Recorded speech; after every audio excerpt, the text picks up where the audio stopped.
เคเนาะกูเพิ่งกูทันเลยเมื่อกี้เดี๋ยว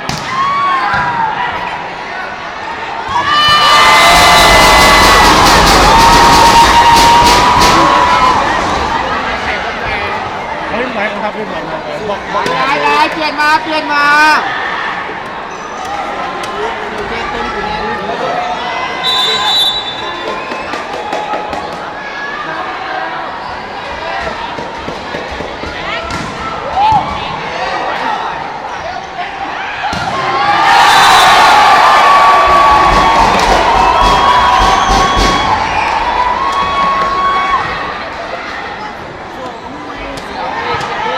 เลยพวกขึ้นไปทางระ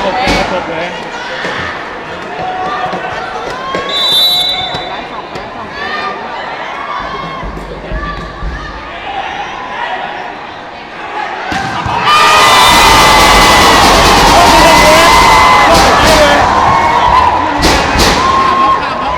ข้ามเลยหรือว่าตีสี่และตีข้ามทั้งหมด